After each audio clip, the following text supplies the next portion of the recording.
Hər gün deyir, bir nəfər Yahudi idi, dayanırdı eyvanda, yuxarıdan baxırdı, Peyğəmbər keçəndə toz torpağı atırdı üstünə. Peyğəmbər də baxırdı, üstünü təmizləyirdi, gedirdi, üstünü təmizləyirdi, hər dəfə. Hər gün bu adam ərinmirdi, bu işi görürdü. Peyğəmbərin yolu oradan keçir.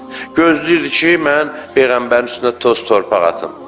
Peyğəmbər də təmizləyirdi, heç nə demirdi. Bir gün keçəndə görür ki, bunu atmır o. Yoxdur da görsənmir. Baxır, görür, yoxdur.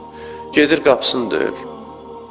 Oğlu qapısını açır. Deyir, bəs sənin atonun haradadır bəs? Görsənmir. Deyir ki, xəstələnib. Biraz narahat olur ki, Peyğəmbər. Deyir, narahat olma. Gəldim, xəbəri alım, halını soruşum, neyniyim. Gedir atasına, deyir ki, ata hər gün başına toz torpaq attığın adam gəlir. Deyir ki, ziyarət eləməyə gəlmişəm. Deyir, oğlum da gəlib çağır, amma bir xahişim var, üzümə bir şey at mənim, mən utanıram. Üzümə bir şey at, bir parçadan zaddan at, mən utanıb xəcalət çəkirəm.